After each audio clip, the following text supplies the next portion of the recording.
Hi, I'm Elly. Today I'm going to read you a story called Carrie Measures Up. Are you ready to listen? Okay, I'm going to read you the story. Carrie Measures Up. Spiffy is getting nose marks all over the window. But I don't mind. He's helping me wash for my grandma. She's coming to visit for 2 whole weeks. Spiffy is a great lookout. He never blinks. Keep watching, Spiffy, I say. I try on some sweaters. I want to wear one Grandma made, but it's so hard to choose. Grandma's a knitter. She takes her yarn and her needles wherever she goes. Everybody in my family has tons of things she's made, even Spiffy. I sure wish I could knit like Grandma does. She says she'll teach me someday. I can't wait. Ruff, ruff, ruff, Spiffy barks. Grandma's here, I shout. I run downstairs and open the door. Hello, sweetie, Grandma says. She has a suitcase and naturally her big knitting bag. After all the hugs and hellos, Grandma settles down in her favorite chair. She calls it her sit and knit chair. Ta-da, she says. Then she gives me a purple purse, a dress for my favorite doll, and a funny floppy hat. Everything's fantastic, I tell her.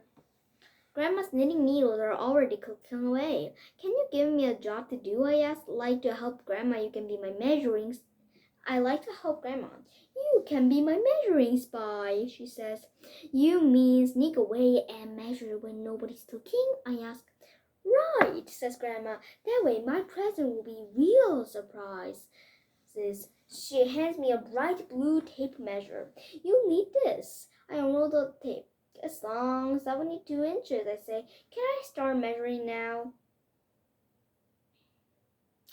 Before Grandma can answer, Dad yells, Has anyone seen my old slipper? Spiffy races by with that slipper. Oh no, Grandma says. Put slippers for Dad at the top of our knit list.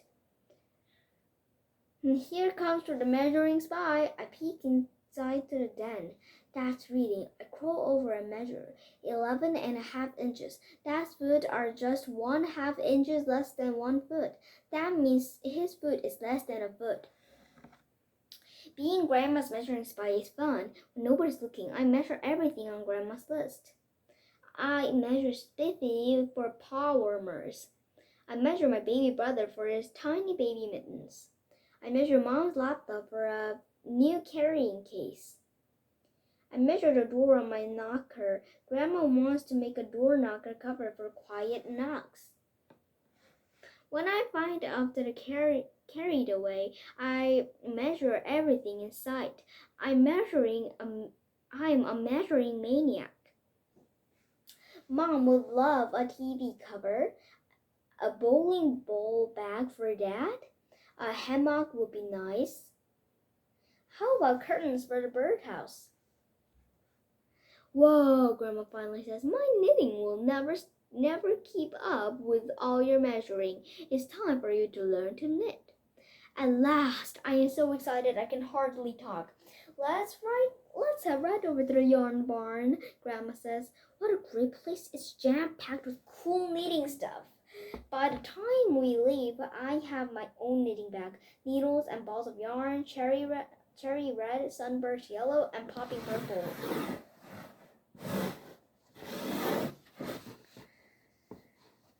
At home, Grandma shows me 2 knitting stitches, knit and purl. It looks easy, but it isn't. I keep trying, by little, my knitting gets better.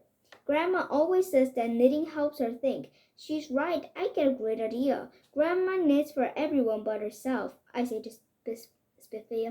So I'm going to knit a scarf for Grandma. Her birthday is only 1 week away. Of course, I have to follow Grandma's rule. Measure first, knit later. I wait for Grandma to take a nap. Soon she closes her eyes. Her knitting drops onto her lap. She's asleep. I drape a tape measure around Grandma's neck, just the way a scarf goes. It looks too short. I unroll the tape a little more. 45 inches seems pretty good, I whispered to Spiffy.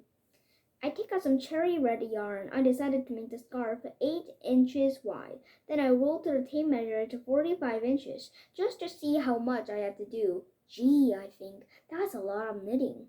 I wait for what seems like a long time. Then I measure. Only 2 inches, 4 inches. I work harder and harder. No more measuring. I decide I'll just knit, knit, knit. I knit while I watch TV. I knit while I watch the baby. I knit on the school bus. I even knit while my mom takes a splinter out of my big toe. Ouch. It's the day before Grandma's birthday. My fingers are very, very tired. I can't knit much more. I decide I better measure the scarf again. Wow, it's longer than the tape measure. Oh well, better too long than too short. Then it hits me. How do I end the scarf? That's one that Grandma didn't teach me. Finally, I put the scarf, needles and all, into a big box. I wrap it up and tie it with a tape measure. The big day is here. Happy birthday, Grandma, I say. Grandma opens the box. She takes the scarf out and out and out. It's beautiful and so long. It's the longest scarf I've ever seen, she says. And oh my, the knitting needle is still in the end. I didn't know how to finish it, I explain. Grandma shows me just what to do. All done, she says. It's a scarf with like no other scarf in the world. It's a scarf made for two. Let's go for a walk. I want to show it off.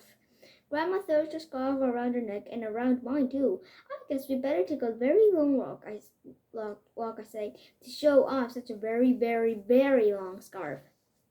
Okay, and today, this is the end of the story. Carrie measured up. Oh, Carrie knows how to knit. Actually, I want to learn how to knit someday. Okay, and today I read a story called Carrie Measures Up. Okay, and thank you for seeing this video. Bye!